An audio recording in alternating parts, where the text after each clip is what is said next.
Karibu sana mpenzi mtazamaji na mfuatiliaji mzuri wa simulizi zetu.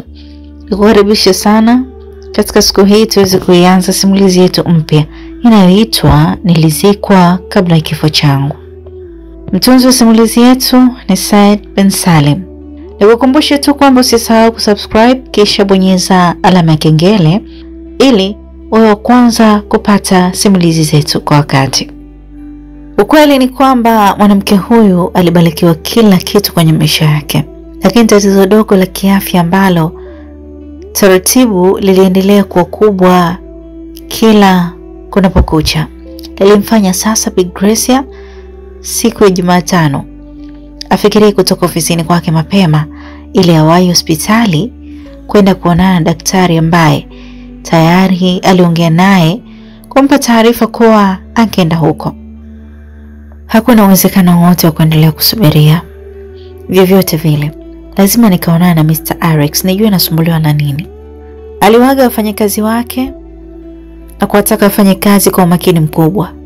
Aliwasisitiza usije kutokea uzembe wowote ule kwa muda wa masaa ambayo hatakuwepo. Sitaki kukutana na mapungufu yoyote yatakayotokana na kukosekana kwangu leo. Kwa haya masaa kadhaa yaliyobakia, hakikisheni mnachapa kazi. Kumbukeni kampuni yetu bado ni changa kwenye soko la kimataifa. Huu ni utajiri wetu wote. Tunatakiwa kuwafanya ndugu na jamaa zetu wafurahi kupitia hapa. Beatrice, nategemea kukuona ukiwa msimamizi mzuri wa wenzako. Talanta yako na umakini wako litatufikisha sehemu salama. Sitaki kukutana na ujinga wowote unaotokana na wewe. Aliwaambia maneno ya upendo kabla ya kutoka. Akamlenga haswa mwanadada Beatrice alikuwa na cheo kikubwa tu hapa ofisini. Hakuweza kupoteza muda. Aliingia kwenye gari yake nzuri, akafunguliwa geti na kutoka. Wafanyakazi wote walikuwa na furaha kutokana na vile walivyoishi naye. Ukweli alikuwa bosi wa kipekee, na mtu yoyote mwenye moyo wa upendo angependa kufanya kazi chini yake. Nampenda sana huyu mama, Mungu ampe umri, aishi tu kwa ajili yetu, alisema Beatrice aliyekuwa amekaa kwenye viti vya mzunguko nyuma ya meza kubwa, na wenzake waliweza kumuunga mkono. Bi Gracia aishi maisha marefu, kwani sio wamiliki wote wa kampuni kubwa wanakuwa na nyoyo za kipekee kama ilivyo kwa huyu mama. Hataishi kwa uwezo wa Mungu kabisa. Unajua Daniel, wamiliki wengine wa kampuni wanakuwa na roho za kishetani, hasa kampuni wanazozimiliki zinapokuwa na mwelekeo wa jicho la tatu katika soko la kimataifa. Tangu naajiliwa hapa, nilihisi unyenyekevu kwa Bi Gracia. Ni kwa sababu kampuni bado changa, haikuwa na jina kabisa hapo jijini, lakini mpaka sasa imekuwa ni kampuni shindani Dar es Salaam yenye hadhi ya nyota 3. Bado ni mnyenyekevu, hana shida yoyote, ana hela ya kutosha, ila humkuti na malingo. Tena sio yeye tu, mpaka na mumewe aliendelea kutoa sifa za Bi Gracia. Beatrice, unachosahau ni kitu kimoja Beatrice, alisema Daniel huku akiendelea kufanya kazi kwenye kompyuta. Walikuwa karibu wafanyakazi 6 eneo hilo wakisaidiana majukumu. Kampuni ilikuwa kubwa na mkusanyiko wa wafanyakazi ulikuwa mkubwa pia. Kitu gani? aliuliza Beatrice. Kabila. Mabosi wetu ni Wasukuma. Wasukuma huwa hawana shida kwenye mambo ya pesa pindi wanapofanikiwa. Lichunguze hilo. Okay. Wana shida zao tu nyingine, lakini pindi nyoyo zao zinaposhiba ni watu wazuri sana. Siwezi kuwa na komenti yoyote hapa kwa sababu siwafahamu hata kidogo hao watu. Pia siamini katika mambo ya makabila. Subiri nimpokee rafiki yangu kisha tuendelee na story, alisema Beatrice akiwa anatabasamu kutokana na kile alichokisema Daniel. Simu yake mkononi ilikuwa inaita. Jina lililotokea juu ya skrini ni Monica, mwanadada ambaye alikuwa ni rafiki yake wa kufa na kuzikana. Hi Monica, alipokea. Hello Betty, mambo? Good, alimjibu kishikaji. Una ratiba gani unapotoka kazini? aliuliza Monica. Labda kunywa pombe, sitakuwa na ratiba nyingine yoyote zaidi ya hiyo. Shemeji yako yupo mbali, angekuwa karibu ningemwambia nitakuwa na ratiba ya Kuzagamuliwa. Oh, nimemiss sana hicho kitu. Kuzagamuliwa? Aliuliza Monica. Ya, ni tamu mno. Najua unanitania. Nitakuomba tuonane tafadhali. Nina mawazo. Nishakuzoea. Usijali, nitakuja. Unajua wapi? Geto kwako. Hapana, Morena. Una vibe kukaa sehemu za beach? Aliuliza Betty, macho yake yote yakiwa kwenye skrini ya kompyuta. Ndiyo. Akaunti yako inasoma au nije na salio kidogo? Aliuliza kuhusu masuala ya matumizi. Utakavyopenda Betty. Basi poa, usiwaze. Acha niendelee na majukumu, baadaye tutaonana. Okay. Beatrice alikata simu, akarudisha mezani. Aliacha pumzi. Inaonyesha unampenda. Daniel alitaka kujua urafiki wa Beatrice na Monica ni mkubwa kiasi gani. She's my best friend. But maisha yake anayoishi ni magumu sana. Alisema kuambia wafanyakazi wenzake alikuwa na ukaribu. Walikuwa na umoja usiokuwa wa kawaida na mambo yao mengi waliweka wazi. Waliridhika na maisha yao ya kiofisi. Hakuwa na mambo ya kichawi ya kuchukiana au kurogana kimafanikio. Kivipi, ana changamoto ya pesa? Aliuliza jamaa alikuwa pembeni yake. Aliitwa Mr. Ali. Hapana. Kwa changamoto ya pesa ingekuwa fadhali tena sana. Nimemshiba moyoni mwangu. Kama pesa ingekuwa tatizo, basi ningetoa kiasi chochote kumpatia mtaji ajiendeshe. Ana shida gani sasa? Hajawahi kunishirikisha tangu nifahamiane naye. Ila isee, anagawa uchi kama kuku vibaya mno. Daniel alistuka, akaacha kabisa alichokuwa anakifanya baada ya kusikia kuwa Monica rafiki yake kipenzi na Beatrice anagawa uchi kama kuku. Acha kabisa. Anagawa vibaya sana. Ana ukimwi? Aliuliza Mr. Ali. Hata mimi nilihisi hivyo mwanzo. Lakini tulienda kupima na nikamkuta yupo salama kabisa. Hana tatizo lolote la kiafya. Hata homa ya ini hana. Aliuliza tena Mr. Ali. Yaani tatizo lolote hana. Naomba nikutanishe naye siku moja. No, wanaume nyie. Vipi kuhusu mvuto wake? Aliuliza Daniel. Mimi sivutii mbele yake. Ni mwembamba? Aliuliza tena Daniel. Amesusiwa kila kitu. Na kupendelewa zaidi ya mambo yenu. Una uhakika hana maradhi? Tusije kujichanganya ukatukosa ndugu zako. Hata hivyo siwezi kuruhusu mume rafiki yangu. Labda niwakutanishe naye tu, muone jinsi Mungu alivyotumia ufundi wake kumuumba Monica. Alisema. Walikuwa na story tofauti ili kazi ziweze kufanyika vizuri. Daniel na Mr. Ali walikuwa ni wanaume mashababi waliojengeka kiume, kuanzia muonekano mpaka maumbile yao, urefu wa kimo na weusi wa rangi. Walipenda maisha ya kulabata. Walifanya kazi kwa bidii na kiasi kikubwa walichokipata walikitumia kwa ajili ya kuspendi mjini ili ufurahi. Majira yalisogea mpaka mida ya saa 10:30 ambayo Bi Gracia alikuwa na mumewe. Tayari walikuwa hospitalini kwenye chumba cha daktari walimhitaji. Bi Gracia alishafanya vipimo na sasa ulikuwa ni muda wa kupokea majibu. Hawezi kujua ni tatizo gani linalomsumbua. Mr. Joseph na Bi Gracia. Daktari aliwaita wote wawili, mtu na mumewe. Nasubiri uitulize pressure ya juu ya huyu mwanamke. Ni muda sasa anasumbuliwa na tatizo la maumivu ya kichwa ambayo hayakuisha hata aliposhauriwa atumie dawa. Alisema Mr. Joseph. Sura yake ilionyesha ni kiasi gani ana shauku ya kujua kitu gani kinachomsumbua mkewe, tena haraka iwezekanavyo. Tatizo lake ni dogo tu, lakini linaweza kuwa kubwa endapo hautapatikana msaada wa haraka. Alisema daktari. Mr. Arix, nina hela inayoweza kumtibu mke wangu hata ikiwa nje ya hii dunia. Ni Kiswahili gani hicho unaniambia? Alichukia kidogo Mr. Joseph kutokana na kauli ambazo hakuzielewa kutoka kwa daktari. Yeye pamoja na mkewe walimiliki hela nyingi mno. Na maanisha hela sio masiara. Walikuwa na utajiri usioimbwa jijini. Hakuna mtandao uliojua wala tovuti iliyofuatilia. lakini kiwango cha utajiri wao kilikuwa kikubwa mno kwenye mizani ya watu wenye hela. Hujanielewa Mr. Joseph, alijitetea daktari. Unamaanisha nini?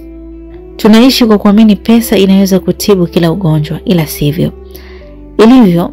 Magonjwa mengine ni ya kisaikolojia, hayatibiki kwa pesa bali kwa ushauri tu. Ndio hivyo Mr. Joseph. Ndio maana mtu mmoja kutoka katika nchi za Ulaya alisema, you can live for nothing or die for something, akimaanisha utu au binadamu una thamani kubwa sana kwenye maisha yetu. Ana shida gani? Aliuliza kwa hasira Mr. Joseph. Mshipa wa uzazi, alisema daktari. Wote wawili, mtu na mkewe, wakaingia katika hali ya mabadiliko ya kihisia. Mshipa wa uzazi? Aliuliza kwa mshangao mkubwa Mr. Joseph. Ndiyo, ana mshipa wa uzazi ambao unamsumbua sana. Ili apone, anatakiwa apatikane mtoto wake yoyote amsaidie figo, alidadavua. Sasa hapo daktari, tatizo ni figo au mshipa wa uzazi? Aliuliza Mr. Joseph. Ni kwamba figo zake zote mbili zinaelekea kufeli. Zina siku chache sana za kusurvive, na hakuna figo yoyote inayoweza kumsaidia zaidi ya mtoto wake wa kumzaa. Tofauti na hapo, tuombe Mungu tu. Ila hospitali yoyote utakayoenda duniani utaambiwa hivyo. Alitoa majibu yaliyopinda daktari, lakini hayakutofautiana na yale yaliyonyooka. Gracia alikuwa na tatizo la figo zake zote mbili kuelekea kufeli. Hapo alikuwa na tatizo la mshipa wa uzazi ambao ulitokana na msongo mkubwa sana wa mawazo au kuharibu mimba mara kwa mara, kutoa mimba nyingi kwa kipindi kirefu. Hivyo, ili apate msaada wa kuendelea kuishi, ni lazima ipatikane figo la mtoto wake wa kumzaa. Tofauti na hapo, madaktari wanaweza kuikadiria siku ya kifo chake. Mshipa wa uzazi? Wote wawili, yani Mr. Joseph na Bi Gracia, baada ya kupata majibu ya vipimo juu ya kile kinachomsumbua Bi Gracia, walionekana kupata mshtuko mkubwa wa msongo wa mawazo. Waliweza kuchanganyikiwa na kuwaza mambo mengi kwa wakati mmoja. Jasho iliwatoka, mapigo ya mioyo yao yakaenda kwa kasi. Kwa maisha yao yote ya ndoa, walifanikiwa kuzaa watoto wawili tu ambao wote hawakuwa wanaishi nao na wale hawakujua wapo wapi. Kitendo cha daktari kusema anatakiwa kupatikana mtoto amsaidie Bi Gracia figo kiliwachanganya sana zaidi ya sana. Mr. Joseph, daktari aliita, ila Mr. Joseph ni kiwiliwili tu kilichokuwa hapo. Akili na mawazo yake yote vilishafika mbali mno. Hakuweza kuitika, hakusikia pia. Mr. Joseph aliita mara ya pili akiwa tayari anaishi na mshangao. Mr. Joseph, msimu huu aliita kwa sauti ya juu kidogo, kisha akagonga na meza. Hapo ndio Mr. Joseph aliweza kustuka kama mtu aliyetoka usingizini. Haikuwa kwake tu, na mkewe pia. Jesus, ilikuwa ni sauti ya Bi Gracia baada ya mstuko. Inaonekana amepata majibu ya kitu ambacho hamkutegemea. Nakumbuka mna watoto wawili. Shida ni nini? Mbona mmekuwa na mawazo sana? Mmebadilika kabisa. Mmedhoofika. Hakuna mtoto atakayehitaji kuona mzazi wake anapoteza maisha kirahisi, hasa mama, alisema daktari. Tupe ruhusa ya kuondoka eneo hili, tukafikirie vizuri. Namba zako za simu tunazo, tutakutafuta kukwambia tumefikia wapi, alisema Mr. Joseph. Walichotakiwa kukifanya ili Bi Gracia apone kilionekana kuwa changamoto kubwa mno. Walipooza kabisa wote wawili. Naweza kuwaruhusu, hakuna shida, lakini kumbuka hilo ni tatizo linalokuwa kubwa kwa kasi kila kukicha. Madhara yake unaweza kukumbana na kifo cha usingizini au kuanguka ghafla na kupoteza maisha. Tutakuwa na usiku huu wa leo kurudishia majibu, alisema Mr. Joseph. Jasho likiwa linatoka, waliruhusiwa wakarudi nyumbani kwao maeneo ya Mbezi Beach Africana. Kila mmoja alikuwa anasimamia kampuni yake, lakini kutokana na shida iliyotokea, hakuna aliyetamani kurudi kazini. japo muda bado ulikuwepo. Walifika wakafunguliwa geti kubwa lililokuwa linaficha mandhari nzuri iliyopo ndani mjengo. Mjengo ulikuwa mkali mno, kuanzia parking mpaka swimming iliyopatikana humo ndani. Ni wazi hawakuwa watu mchezo. Walikuwa na hero mpaka nyingine hawana pa kuziweka. Bustani yao ilikuwa ni magari ya bei mbaya. Hakika mazingira yalikuwa mazuri mno. Waliingia katika maeneo yao ya faragha ambayo hayafikwi kirahisi na mfanyakazi yoyote. Hapo sasa ndio kila mmoja alionyesha wazi amechanganyikiwa. Daktari hajatoa majibu ya wazi, lakini hakuna kinachojificha. Kama figo zote mbili zinaelekea kufeli, ina maana muda wowote kuanzia sasa naweza kupoteza maisha, alisema Bi Gracia kwa hisia kali sana. Umri wake bado ulikuwa mchanga tu, miaka 40 na kadhaa, huku Mr. Joseph akiwa 50 na kadhaa. Mali walizomiliki sio kwamba walizaliwa nazo, walizipata ukubwani na bado walikuwa hawajazifaidi vya kutosha. Anakufaje sasa? Alichanganyikiwa wallahi. Sio wewe tu utakufa, alisema Mr. Joseph, sura yote ikiwa imelowa na jasho. Radi za kizunguzungu pro cha kudata vilishapiga hodi mioyoni mwao kwa wakati mmoja. Umesahau? Aliuliza. Wingu baya likamulika usoni mwake. Umesahau kirahisi hivi kuhusu yale makubaliano? Alimtolea macho mkewe. Ni hata mimi nitakufa pia. Lazima tufe siku moja, dakika na sekunde moja. Ni nani anataka kufa? Aziache hela zote hizi. Ni nani? Hapana, haiwezekani. Tutafanya nini sasa? Aliuliza Bi Gracia, machozi yakiwa yanataka kumtoka baada ya kukumbuka kile alichokumbushwa. Tatizo liliweza kuwachanganya wote wawili kwa sababu katika maisha yao waliweka makubaliano ya kufa siku moja ambayo yalikuwa ni makubaliano ya siri. Walishazaa tena watoto wawili, ila kutokana na matatizo yaliyotokea hapo awali hawakuwa wanaishi na watoto wao. Hatuna muda wa kupoteza zaidi ya kumtafuta Sandra, alisema Mr. Joseph akilitaja jina la mtoto wa mmoja. Tunampataje? Mimi nimechanganyikiwa mume wangu. Nimechanganyikiwa, tunampataje Sandra? Aliuliza. Kwanza tunatakiwa kwenda katika hospitali zaidi ya 3. Tuende na nje pia tukaangalie kama kweli alichokisema daktari kipo sahihi au la. Baada ya hapo Sandra apatikane kivyovyote vile, iwe kwa kumwaga damu, kwa kutumia waganga, mizimu, majini na kadhalika. Siwezi kuruhusu kifo kinitembelee haraka hivyo, alisema Mr. Joseph. Kwa nini tusifunge safari tukaenda nje moja kwa moja kuliko kufanya hayo majaribio ya hospitali za ndani? Aliuliza Bi Gracia akitoa ushauri wake aliouona upo sahihi. Basi wasiliana na wasaidizi wako ofisini, waambie hutakuwepo kwa siku kadhaa. Hata mimi ni hivyo hivyo. Usiku huu tutatoka kuelekea India. Kesho tutakuwa huko, sawa? Walilazimika kufanya process za haraka waweze kusafiri kuelekea India ambapo wangekutana na wataalamu wenye ujuzi zaidi. Mr. Joseph alionekana kuchanganyikiwa kuliko maelezo kwa sababu iliyokuwepo mbele yao. Kama anakufa Bi Gracia, ina maana na yeye anakufa. Mali zao ni nyingi sana. Bora wafe kwa kujua muda wao umefika na sio kwa kitu kinachoweza kutimika. Hawakuwa tayari kabisa. Beatrice alipokea simu ya bosi wake na kupatiwa maelekezo ya nini anatakiwa kufanya kama kiongozi. Ilikuwa ni fursa kwake kuwasaidia wafanyakazi wengine majukumu, akisimama kama bosi kwa muda mpaka pale Bi Gracia atakaporejea. Aliitisha kikao cha haraka kutoa maagizo ya kiofisi na nini kinatakiwa kufanywa baada ya siku hiyo iliyokuwa imeshaisha. Walipomaliza, kila mmoja aliingia kwenye usafiri wake kurejea anapoishi. Huko Beatrice alitoa baadhi ya email kwa Bi Gracia ili aweze kuzipitia kisha ampatie majibu kamili. Nimekutumia email kadhaa kuhusu dokumenti za biashara zilizoingia jioni hii kutoka South Africa. Utatia saini yako ili kesho niweze kuziprint kwa ajili ya kupeleka taarifa makao makuu. Aliwasiliana naye. Sawa, haina shida mwanangu. Nitazipitia nikiwa kwenye ndege. kisha nitakupatia majibu yaliyo sahihi. Nakutakia safari njema mama.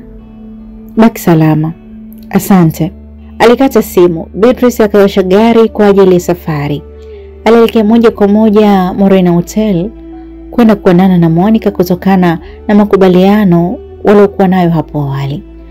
Njia aliyopita haikuwa na foleni za kukera, hivyo aliweza kufika mapema tu na kumkuta mwenzake ashafika muda mrefu na anamsubiri. Maeneo yalikuwa ni ya bahari na ukweli Monica alikuwa mzuri wa kiwango cha dunia. Hakuna mwanaume yoyote ambaye angemuona na kumkataa. Aliumbwa katika yale masiku matukufu mno ambayo pasi na shaka yoyote Mungu alikuwa na utulivu wa hali ya juu. Nyama zilizonyumbulika zilikuwa za kutosha mwilini mwake. Na kama alikuwa amefanyiwa maombaji ya ziada hasa sehemu za kiuno na huko kwingine. Sio sura tu ilivutia, bali umbile lake kwa ujumla ilikuwa na uwezo wa kumharibu kiakili kiumbe yoyote aliyoitwa mwanaume. Hai, alisalimia Beatrice akiwa anavuta kiti cha upande wa pili akae. Macho yake yalitoa usoni kwa Monica, kisha akaitupa masafa ya mbali kuangalia mandhari mazuri ya eneo hilo. Mambo, kwa sauti nyepesi ya kike iliyokuwa na ashki za mapenzi ndani yake. Monica alimsalimia mwenzie. Poa tu. Naona macho yako yana dalili zote za huzuni na machozi iliyokata muda sio mrefu. Ni kitu gani kipi unachokiwaza? Aliuliza Beatrice. Hakuweza kuendelea kuongea.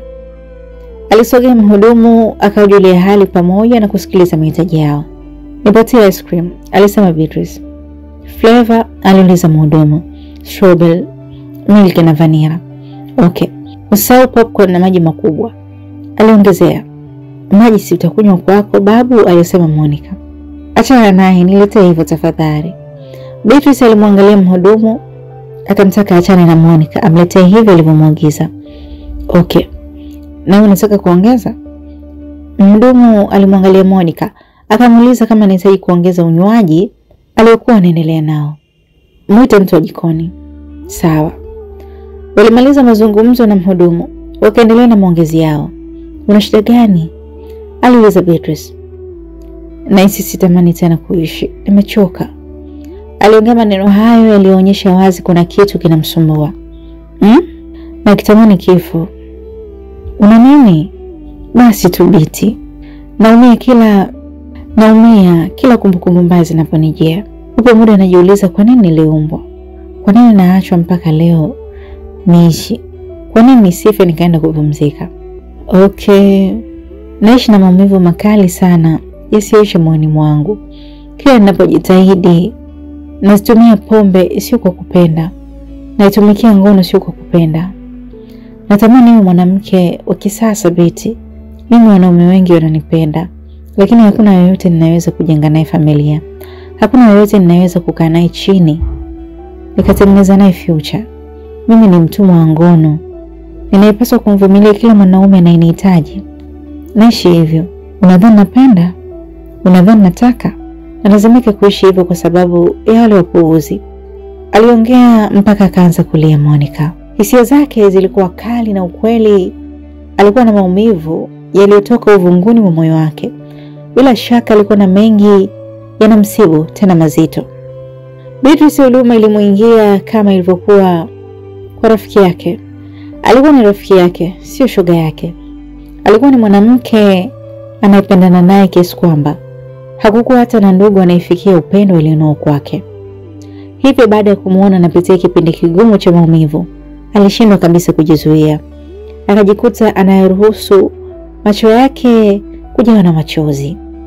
Beatrice, you can believe that? I ask myself every day, who am I? Huwezi amini. Najiuliza kila siku mimi ni nani? Kwa nini naishi? Naishi ili niyatumikie haya mateso? Naishi ili nizitumikie ngono bila kupenda? Naumia kutoka moyoni mwangu Beatrice, naumia. Alilia Monica. Aliongea kwa maumivu makali sana yale aliyopitiliza. Mhudumu alirudi akiwa tayari na vitu vile alivyoagizwa na Beatrice. Akaweka mezani na kumtaka karibie.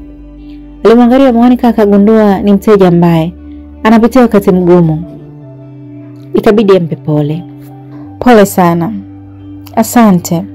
alijibu Monica akijaribu kufuta machozi yanayomtoka, licha ya kuwa tayari macho yake yalikuwa mekundu sana. Mhudumu wa jikoni huyo hapa, alimwambia Monica. Akampiga jicho dada mwingine aliyekuwa amevalia sare za hapo hotelini. Mbuzi nusu nahitaji, pilipili ya kutosha na ndimu pia. Akishamaliza, namba na wewe uniletee Kilimanjaro 3 za baridi sana. No, mletee moja, alisema Beatrice. Betty, niache ninywe, usinionee huruma. No, mimi ndio nasema hivyo, mletee moja. Wahudumu wakaondoka kwa pamoja. Siyapendi maisha yangu, natamani niende mbali na hii dunia, aliendelea kulalamika Monica. Ipo siku utakuta tayari nimepoteza maisha. Na tafadhali, jambo pekee la kukuomba ninalokuhusia pia, msije kuweka matanga katika msiba wangu, aliongea macho yakitoka machozi. Beatrice muda wote alikuwa anamsikiliza tu. Hakuwa na papara ya kumjibu. Alimjua vizuri tu na haikuwa mara yake ya kwanza kuongea naye mambo haya. Pia alishajua nafasi yake kama msomi mwenye mafanikio makubwa ya kiofisi na kimaisha. Hakuwa na pupa ya kumjibu mtu anayelalamika. Aliamini kila neno linalotoka mdomoni mwake lina thamani sana kwenye masikio yanayomsikiliza. Kila kitu kinaonekana ni wazi unaumia, alisema. Yeah, it is true Betty, naumia. Mimi ndio rafiki yako mkubwa. Ugomvi wetu ni kwamba haupo tayari kuniambia matatizo yako kiundani. Mara zote unalalamika, sijui kuhusu wale wapuuzi, sijui kuhusu kufa, sijui tusiweke matanga katika msiba wako. Ni kwa nini unakuwa unayoongea yote haya? Aliuliza Beatrice. Ndio, ni kwa sababu ya wale wapuuzi. Wale wapuuzi Betty walinikatili sana. Ndio walinifanya mimi niwe hivi unavyoniona. Walinifanya nipoteze thamani yangu ya maisha. Walinitendea kila baya unalolijua wewe. Hawakutosheka Betty. Stili wakaamua kabisa wanizike kabla ya kifo changu. Sitaishi mimi Beatrice. Siwezi kuishi. Nachukia maisha yangu na kila kitu kinachoishi karibu na mimi kasoro wewe. Najichukia hata mimi mwenyewe. Nitashukuru Mungu siku yangu ya kifo ikifika akaniondoa duniani kuliko kuishi na hizi kumbukumbu zinazonitesa. Siwezi mimi, siwezi. Alilia upya. Nyama ya mbuzi aliyoagiza ilifika pamoja na pombe. Beatrice aliomba aongezwe ice cream aweze kumalizia popcorn zake. Alizokuwa anaendelea nazo taratibu. Alimwangalia rafiki yake kwa makini usoni, namna alivyozungukwa na maumivu. Alitikisa kichwa kumwonea huruma. Wakati huo macho ya Monica yameinamia chini kuichambua vizuri nyama iliyokuwa mbele yake. Mpaka lini? Aliuliza Beatrice. Nitaishi hivi milele. Wakati huo namuomba Mungu kifo changu kiwadie. Unaishi na kumbukumbu mbaya kichwani mwako, lakini hauko tayari kuniambia wakati mimi ndio rafiki yako mkubwa, au kuna grade natakiwa kufika ili uweze kunishirikisha. Naweza kuwa sina pesa za kutatua moja kwa moja, ila nikawa na mawazo mazuri ya kukupatia. Betty, no, niache nile please, niache, alisema Monica. Beatrice hakuweza kujisikia vibaya, alimwacha aweze kula. Na yeye akaendelea kupiga ice cream yake na mara moja akiatupa macho usoni mwa rafiki yake. Hawakuongea chochote mpaka Monica alipomaliza kula. Alijifutafuta mikono na mdomo akitumia tishu laini sana. Akamwangalia Beatrice na kumtaka amsamehe. Ninapokuwa napitia wakati mgumu wa mawazo, napenda kuiangalia sura yako. Mara zote hunikomisha na umekuwa mvumilivu dhidi yangu. Hunipendi hata kidogo. Ungekuwa unanipenda, tayari ungenishirikisha katika mambo yako. Unataka kujua nini? Aliuliza Monica. Kuhusu wewe? Kweli? Ndio. Unataka kunijua mimi ni nani au unamaanisha? Ndio, nataka kujua. Hakuna rafiki asiyetaka kumjua rafiki yake, hasa akiwa anapitia changamoto. Okay, nipatie funguo za gari yako kisha tuondoke. Aliacha tabasamu la uongo Monica. Alishangaa Beatrice. Macho yakamtoka. Alishtuka sana. Nipatie funguo yako ya gari kisha nifuate. Si unataka kujua mimi ni nani? Hakuongea kitu Beatrice. Alimwangalia sana rafiki yake usoni. Akashusha pumzi. Alichukua funguo ya gari, akampatia, wakanyanyuka wote. Walipita sehemu ya kulipia, wakafanya malipo ya matumizi yote, kisha wakaenda moja kwa moja kwenye gari la Beatrice. Monica naye alikuwa nalo kwake, na lilikuwa eneo hilo hilo, ila ni kama alitaka kumpeleka Beatrice sehemu. Walifika wakaingia ndani ya gari. Monica akawasha gari wakatoka. Walienda nje ya mji kabisa na majira yalikuwa sio rafiki. Usiku ulishaanza kuingia. Walikamata barabara ya Bagamoyo hadi maeneo ya Bunju maporini. Huko hakukuwa na mtu hata mmoja aliyekatiza, zaidi ya bodaboda chache tu. Beatrice mapigo ya moyo alianza kwenda kinyume na damu yake. Akawa anaangalia hayo mazingira. Mara kadhaa alimgeukia Monica, japo hakumwambia chochote. Hali ya hofu ilimtanda. Akatamani kupiga simu kwao. Alihisi kama anaenda kuuawa, maana hata yule rafiki yake mwenyewe alikuwa hamuelewi. Maana qualified. Alijisemea moyoni mwake, stop joking. Uvumilivu ulimshinda. Mazingira hakuelewa kabisa. Akamtaka Monica aache matani. Si unataka kunijua mimi ni nani? Tulia basi. Nitulie? This is my hell. Hii ni kuzimu yangu, alisema Monica. Beatrice moyo wote ukalipuka. Hell? Kuzimu? Yeah. Unakuleta katika dunia yangu. Wewe ni rafiki, tafadhali. Isije kutokea hata siku moja ukanisaliti. Sijawahi kutamani mtu yoyote anijue. Hell, si kuzimu Monica. Mbona una matani ya ajabu? Usiongee sana. Watu wa aina yako huwa waongei. Nisi mkojo na tumbo lishanibana. Nisiongee sana vipi na sikuelewi? Hakujibiwa na wala Monica. Hakuongea neno lingine lolote mpaka alipofika katika eneo lilokuwa limejitenga mbali sana na barabara ndogo ya kupita watu. Huko hakukuwa na mtu yoyote.